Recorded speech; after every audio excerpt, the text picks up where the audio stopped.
Getting to know Will, getting to know his offense, working with him closely? It's been awesome. I mean, Will brings a wealth of knowledge and a wealth of experience. Obviously, the success speaks for itself. It's been pretty cool to get on the same page with him, right? And some of the things that he likes to do, some of the things that we did last year, and make the two worlds mesh. He's an awesome dude. Seems like he's pretty democratic in being open to different ideas and stuff. What's kind of the blend of everything coming together? Well, when you look at that room, you got a lot of experience, right? Yeah. Between myself and Drew Maringer, right, Alik, and then you got Cav, and then Carlos Lachlan, and then bringing Will in there. It's a low ego in there, and we all know we're in it for one common goal, and we're all working together. So it's been pretty good. There's probably a little bit more uncertainty in your room a year ago, Junior, that there just wasn't a lot of proven weapons compared to now, where Troy's coming off a big year. With him specifically, where do you feel like he's proven some things? Where do you feel like he still has a lot to prove, a lot of room to grow? When it comes to Troy did a good job this offseason. As soon as the season was over and he got back from break, it was like, okay, coach, what do I need to get better at? And then we dove into his film and his tape, and we talked about some areas where he can improve at. And what Troy has done, between January and now, he's working on those things, right? Putting himself in hard situations and difficult situations, and trying to win the routes. I always tell him, kind of like a basketball player, you got to be a walking bucket. Anytime you get man, we got to be able to go to you at any point. With Will's offense, have you noticed any type of difference when it comes to receivers, not just the offense as a whole, but the receivers kind of working any different compared to what Dylan did last year? Well, no, it's still the same similar offense, right? Not much has changed, right? And we're going to cater to the best 11 players and to the strength of the personnel. Who's Trezhon added to your room? A lot of experience. He's playing a lot of big games. Just getting Trezhon caught up to speed on what we're doing and our verbiage and our terminology. But he's been really good. He's been working hard at it. He comes in and does extra work. He comes in the morning. Him and Tez, if you want to be honest with you, they come in at like 6:30 in the morning, and they'll start jumping into the install before everyone gets there, and you can see it's paying off. You mentioned Tez. What is he? When you can look at his production from the Sun Belt and see kind of explosive guy he is. Just what does he bring to your? Tez is on his way to being a pretty good player. The cool thing about Tez, he's consistent, and what I mean by consistent, he's consistently the same person every day. Like he comes in again, like I said, at 6:30. He's got a big smile on him. He has some good energy, which he brings to that room, and he's been fun to work with.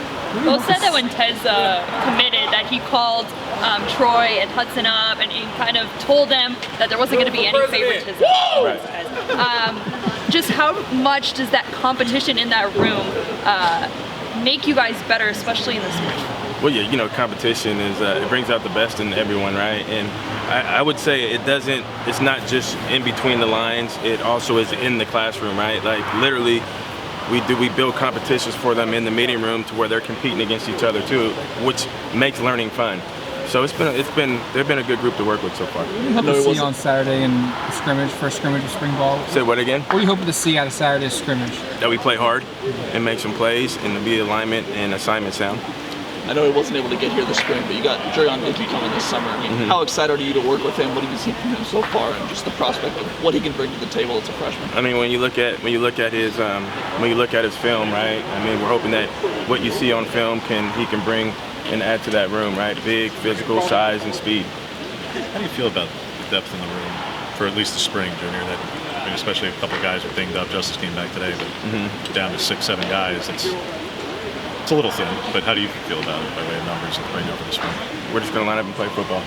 I don't really look too much into it. What that means is next man up and next man mentality, and guys are getting reps and they're improving with those reps.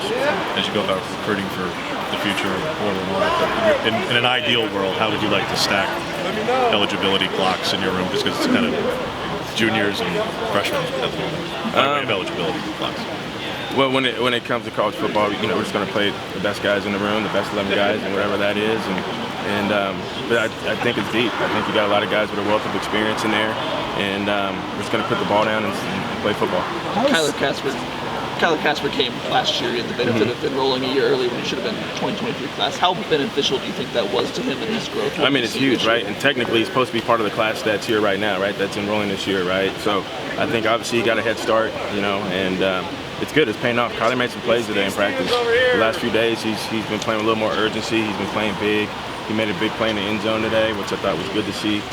He made a play in the middle of the field, and no, he's getting better. He's also getting better in the meeting room, right? And I think that's where it all starts at. How have you seen Chris and just his spring? And you brought in a guy that plays a similar role to him. How does he kind of handle the extra competition? Chris, one thing about Chris, and I think we all know Chris does not shy away from competition. Chris comes out every day to work and he practices hard. But Chris is doing his thing. He's doing Chris, he's making plays. He made a play on the sideline today that was pretty good. It was a contested play, so that was good to see. What does a freshman, whether it's Kylin coming off a redshirt year or Ashton coming in, or Jordan eventually, what do they have to show in the spring, junior, to put themselves in position to be a contributor in the fall, to be on the 2 deep, to be a guy you can feel like you can rely on in September, not progress in November, but be ready out the chute? Well, I think you just said it, right? With reliability, right? I mean, and one, being durable, right? 2, being alignment and assignment sound, right? And making plays. We talked a lot about receiver growth already, but where have you seen Bo grow so much this offseason with the team? I think Bo's doing a really good job of taking the leadership role, right, and putting an arm around the wideouts when things don't obviously go the way we want them to go. He's doing a good job of getting us into the right play call. One thing you'll see with Bo, what you guys don't see, is it's what he does when no one else is around, and how he corrals the guys. He'll sit with them and watch film, or he'll be in there in the offensive staff meetings, hearing what the coaches are talking about. Whether it be Chris or Tez, what does a smaller receiver need to do to excel as a blocker on the outside? Competitive, tough, and play big. Can you see that from those two? Yeah, they did. They made some good blocks today and cracking safeties too that sprung some long runs. Thanks, Good? Appreciate it. All right, East Lyme, good seeing you.